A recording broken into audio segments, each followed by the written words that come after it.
opioids, some drugs, heroin, cocaine, codeine, oxycodone, hydrocodone. I definitely see like these drugs are all present in the community. I see heroin like just among just the poverty people, and codeine among the youth, as well as the oxycodone and the hydrocodone.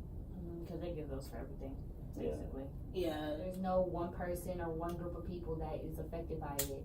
And so that's what I think makes it, a really big problem, is that it really hits everybody without even knowing it. And it's not like, and then in addition to that, it's not like it's illegal. It's illegal to a certain extent. You got doctors prescribing it, you got nurses and all that. You got doctors giving it to you just for a day. You feel me? And that takes a huge role, because one dose of it could turn into so many after so long. Exactly, yeah. Just need one time to get addicted. Yeah, you could get addicted. Then in addition to that, with every, not with every, but say if some people could get so addicted that they become homeless off of it, and then they look for a place to stay and they just go to the hospital. But that's almost Make like a up business any, though. make up any excuse to just go to the hospital just so they can have that pill. Basically a business, so people are looking to profit off of it. And so there's that one family, the Sackler family, that is really a lot of people look to them, and they're really recognized in the museum industry. So people don't even know that when they take their kids to the museums, they're probably funding the opioid crisis, because these people are putting money into museums and taking money out of it. So it's without even knowing it, you're supporting it, and that's a huge problem. And what would you do? Anybody, how would y'all dispose of it? How do y'all suggest disposing of it? So there's a couple ways to dispose of it. You can flush it down the toilet. They have certain drugs that actually have a list on the website that you can flush down the toilet, like a list of the drugs in particular that you would flush down the toilet. You also could do it by mail. Certain pharmaceutical companies have packages that they'll send to you, and you can mail back the unused drugs that you have.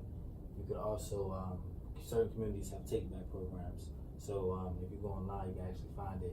But they have certain certain days where they'll get together and they'll, just have an opportunity to, So with all that being said, it's very important to dispose of it also, because you don't want to get back on the street or get in the wrong hands with people that wouldn't prescribe for it.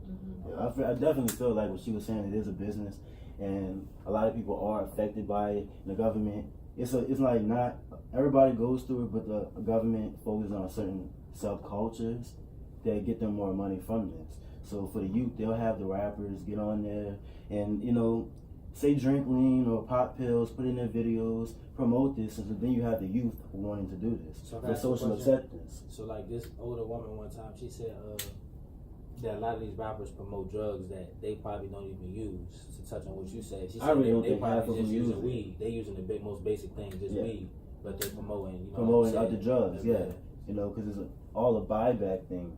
So where the government is in tune with these rappers, they're talking, so they know what they have to do to stay afloat.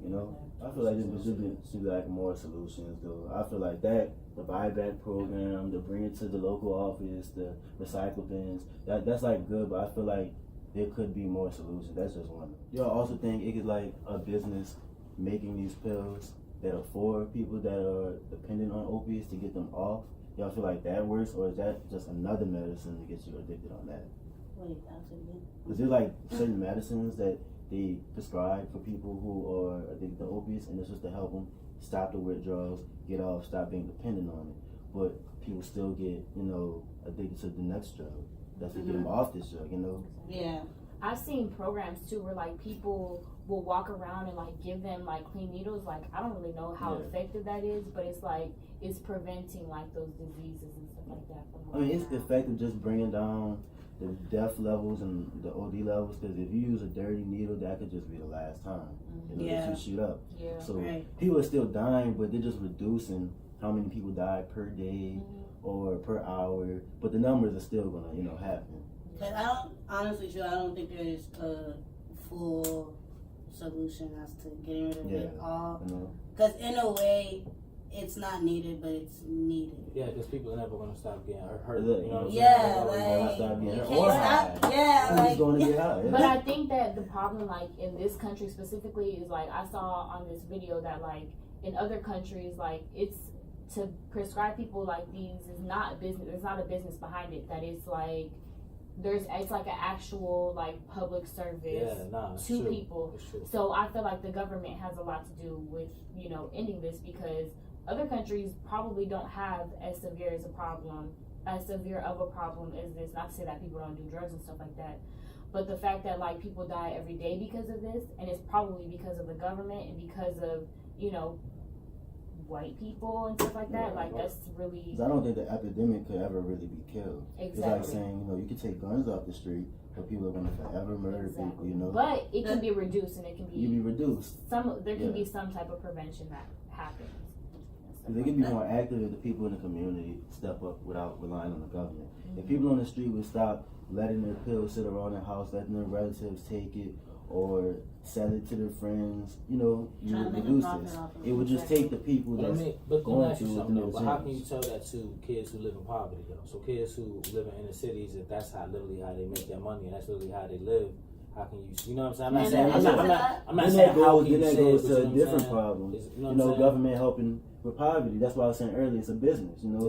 It's not just about surviving for the people in poverty. It's for the people in the government to get these jobs on the street, to get the money back to them. And I really think that's the domino effect too, because it's like it's not only that they put in drugs in the hands of young people and especially minorities. It's that there's a business behind it, and the way that they want to do it is that first it results in putting it in the hands and then making that money back, Yep. but then incarcerating those people, Yeah. and then you're making money on people in prison systems and enslaving them and stuff like that. And it's just this thing that just never. And it's really weird. ends. It's weird how we're not hearing about it now until it's starting to affect, to be honest, suburban people. And I'm not just gonna say white people because it's 2019. It's not white and black. It's like rich versus poor. So until it start hitting the rich people, this been going on in the cities forever. Like this ain't nothing new. You know what I'm saying? You It's from another Cali, war right? on drugs. I don't know where Exactly. you from, but Cali Cali, too. So yeah. you know what I'm saying? You from Louisiana? Where you from? California. So y'all know what it is. So my point is that this has been inner city issues for years, but now that it's hitting suburban people and rich people, it's like now it's a crisis.